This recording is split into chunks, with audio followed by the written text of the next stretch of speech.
In this video, we're going to find the moment generating function for a geometric random variable. Let's go straight into it. So the moment generating function, which is written like this, it's a function of t, is always defined as the expected value of e to the power of t times x, okay? And of course, this is for when x has a geometric distribution with a parameter p, okay? Now, this is because the geometric distribution is discrete.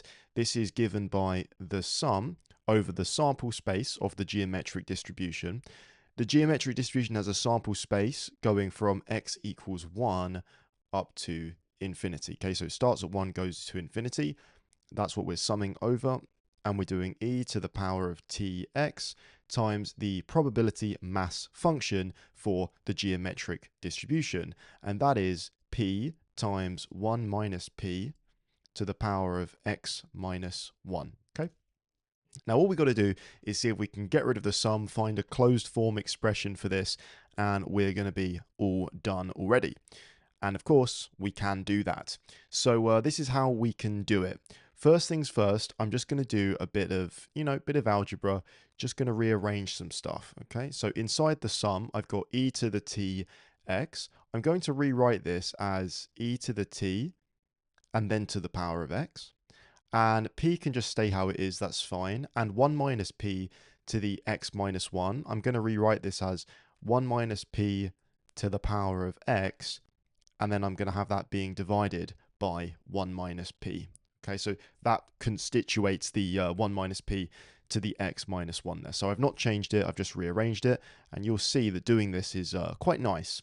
So first of all, p and 1 minus p, 1 over 1 minus p, those are constants, so I can take them out. So I can go p over 1 minus p, take that outside of the sum, and then rewrite it, the sum from x equals 1 to infinity. And now what I'm going to do is I can see that all I've got left is e to the t to the x and 1 minus p to the x. So I'm going to rewrite this as e to the t times 1 minus p all to the power of x, like that. And the great thing about this, guys, is that this is actually a geometric series. Okay, so geometric series, because we see that we're adding up this this expression here, e to the t times 1 minus p, and the next term is just, we're literally just multiplying by that thing every time. Okay, so for this part of it, if I was to write this out, the first term would be e to the t times 1 minus p, the next term would be e to the t times 1 minus p all squared, and so on and so forth forever. So that is a geometric series, and we can sum this as long as e to the t times 1 minus p, that is the common ratio, is less than 1. Okay, so let me just write down what I'm saying here. So we can rewrite this as p over 1 minus p still, and the sum can be rewritten as e to the t times 1 minus p over 1 minus e to the t times 1 minus p, as long as e to the t times 1 minus p is less than 1, okay? Let me just make it really clear what I've done here. So I've used that the sum to infinity of a geometric series is the first term, u1, over 1 minus the common ratio. Okay, so this is what this is. We can see that the first term is e to the t times 1 minus p, and then we're dividing by 1 minus, and the common ratio is still e to the t times 1 minus p. That's what I've used there. And in order for this to actually be summable, in order for it to exist, for the sum to exist, we need the common ratio r to be a number less than 1 and bigger than minus 1. So that's why I've written that this is less than 1. This, of course, can't be a negative number, so obviously it's going to be bigger than minus 1. It can't be a negative number because e to the t is always positive, and 1 minus p is always, if you're dealing with any probabilistic situation, it's always going to be positive as well, right? Because p is going to be between 0 and 1. And it's not really going to be 1 anyway, so it's not even going to be 0, because 1 minus p is not going to be equal to 0. Because then that's not even a probability, right? Because p is just 1.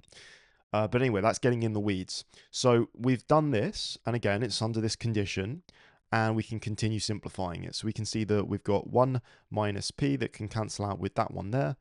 And all we can do here is just rewrite it as p e to the t over 1 minus e to the t times 1 minus p.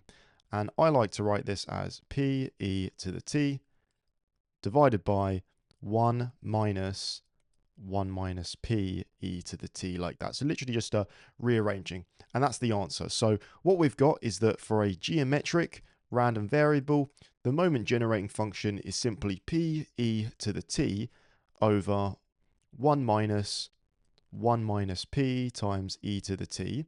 And I will also finish by getting the domain of this function in terms of t a bit nicer, because at the moment it looks a bit gross. Can we explicitly say what t has to be either bigger than or less than? Well, yes. So just rearranging this guy, we can see that e to the t is less than 1 over 1 minus p. And then if we just simply, and that we can do that because what 1 minus p is positive, so don't need to worry about the direction of the inequality sign. And then we can just take natural logs of both sides so that we have t is less than the natural log of 1 over 1 minus p. So this only converges if t is less than 1 over 1 minus p. Now, for most of the main reason why you might want to use a moment generating function is to, of course, generate the moments, believe it or not. And remember, when you're generating the moments, you only need to be able to evaluate the function in a neighborhood around 0, right? You just need to evaluate it at 0. So the function, as long as it is defined for 0, doesn't really cause much of a problem. So it's okay that t has to be less than this number. The natural log of 1 over 1 minus p will always be positive, and really we only care about when t is 0 for most purposes, so this is not an issue at all. So the moment generating function for a geometrically distributed random variable is p e to the t over 1 minus p e to the t, where again t is less than the natural log of 1 over 1 minus p. As always, guys, thank you so much for watching, and I'll see you in the next one. Cheers.